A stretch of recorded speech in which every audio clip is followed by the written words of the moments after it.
நீலகிரி மாவட்டம் குன்னூரில் தமிழக முதலமைச்சரின் தாயுமானவர் திட்ட துவக்க விழாவையொட்டி குன்னூர் நகராட்சிக்குட்பட்ட 25வது வார்டு ராஜாஜி நகரில் திமுக சார்பில் திட்டத்தை செயல்படுத்தி துவக்கி வைத்தனர். தமிழ்நாடு அரசு அனைத்து மக்களுக்கும் நலத்திட்டங்கள் சென்று சேர வேண்டும் என்ற நோக்கில் பல்வேறு சிறப்பு திட்டங்களை வகுத்து செயல்படுத்தி வருகிறது. அந்த வகையில் 2024ஆம் ஆண்டு அறிமுகப்படுத்தப்பட்ட தாய்மானவர் திட்டத்தின் முக்கிய நோக்கமே ஏழை எளிய குடும்பங்களுக்கு அரசின் நலத்திட்ட உதவிகள் அனைத்தும் சென்று சேர வேண்டும் என்பதுதான். இந்த தாய்மானவர் திட்டம் மூலம் வயது முதிர்ந்தோர், மாற்றுத்திறனாளிகள், நோய்வாய்ப்பட்டவர்கள் வீடுகளுக்கே சென்று குடிமைப் பொருட்கள் வழங்கும் திட்டத்தை தமிழக முதலமைச்சர் ஸ்டாலின் இன்று துவக்கி வைத்த நிலையில், நீலகிரி மாவட்டம் குன்னூரில் நகர திமுக சார்பில் முதற்கட்டமாக குன்னூரில் நிக்கல்சன் கூட்டுறவு பண்டகசாலையின் நியாய விலைக் கடையில் இந்த திட்ட துவக்க விழா நடைபெற்றது. இந்த தொடக்க விழாவில் நகர திமுக செயலாளர் ராமசாமி தலைமையில் நடைபெற்றது.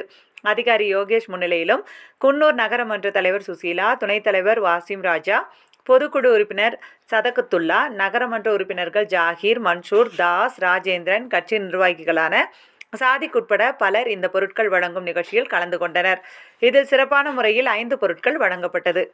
அரிசி, சர்க்கரை, பருப்பு, கோதுமை, பாம் ஆயில் ஆகியவை நேரடியாக வீட்டிற்கு கொண்டு சென்று மாற்றுத்திறனாளிகள், வயது முதிர்ந்தவர்களுக்கு முதற்கட்டமாக 25 வார்டுக்குட்பட்ட ராஜாஜி நகர், அண்ணா நகர் பகுதிகளில் வழங்கப்பட்டது.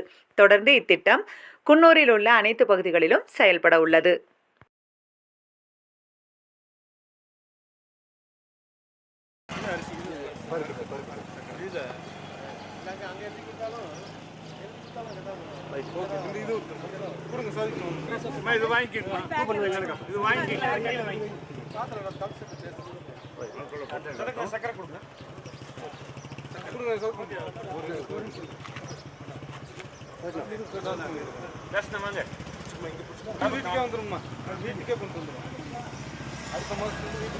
வீட்டிலே கொடுத்துருவாங்க. இங்க நீங்க வர வேண்டியதில்லை.